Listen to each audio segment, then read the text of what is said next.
దోపిడీలకు care of Congress party అని విమర్శించారు Nizamabad BJP MP అభ్యర్థి ధర్మపురి అరవింద్. బ్రిటిష్ వాళ్ల కంటే ఎక్కువ దోపిడీ చేశారని ఆరోపించారు. కాంగ్రెస్ ఇచ్చిన హామీలపై ప్రజలు ప్రశ్నిస్తున్నారని చెప్పారు. దేశంలో నరేంద్ర మోదీ చేసిన అభివృద్ధి బీజేపీని గెలిపిస్తుందన్నారు. ముచ్చటగా మూడోసారి మోదీయే ప్రధాని కావడం ఖాయమన్నారు. కేంద్రంలో బీజేపీ ఉండాలని ప్రజలంతా డిసైడ్ అయ్యారన్నారు. నిజామాబాద్ అర్బన్లో ఇంటింటి ప్రచారంలో పాల్గొన్నారు అరవింద్. విదేశాలకు పంపాలనా? దోపిడీ ఆపమంటే దోపిడీ చేసిందే మీరు. ఎవరు దోపిడీ ఆపాలి?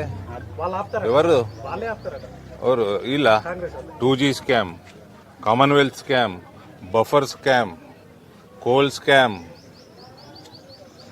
ఆగస్టా వెస్ట్లాండ్ స్కామ్. వీళ్ళు డిఫెన్స్, ఆర్మీ, నేవీని కూడా ఇచ్చిపెట్టలే. వీరు భూమి కింద ఇచ్చిపెట్టలే, భూమి మీద ఇచ్చిపెట్టలే, ఆకాశంలో కూడా ఆగస్టా వెస్ట్లాండ్ కూడా ఇచ్చిపెట్టలే. ప్రతి చోట కరప్షన్ అంటేనే కాంగ్రెస్ పార్టీ. వీళ్ళు ఎంత దోసినంటే బ్రిటిష్ వాడు కూడా అంత దోసలే. ఈ గాంధీ కుటుంబం దోసినంత బ్రిటిష్ వాడు కూడా దోసలే ఈ దేశాన్ని. అంత దోచినరు. దయ్యాలు వేదాలు వర్ణించినట్టు బ్యాగులు మోస్టోర్లు కట్టల సంచులు పట్టుకొని, పైసల కట్టలు పట్టుకొని బ్యాగులు మోసిన వాళ్ళు నరేంద్ర మోడీ గారు కరప్ట్ అంటే ఎవరన్నా నమ్ముతారా అండి దేశంలో? రేవంత్ రెడ్డి గారు మీ 6 గ్యారెంటీల గురించి కూడా అడుగుతున్నారు. మేము డోర్ టు డోర్ క్యాంపెయిన్ పోతుంటే మిమ్మల్ని తిడుతున్నారు. 2 లక్షల రుణమాఫీ చేస్తలేడు. మేము అడిగిన తులం బంగారం ఇస్తా అన్నాడు, ఇస్తలేడు.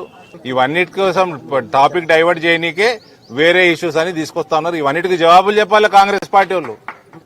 ఈ 10 సంవత్సరాల నుంచి నయా పైసా కరప్షన్ లేకుండా నడుస్తా ఉన్నది ఈ దేశంలో. అంటే అది నరేంద్ర మోడీ గారి ఘనత.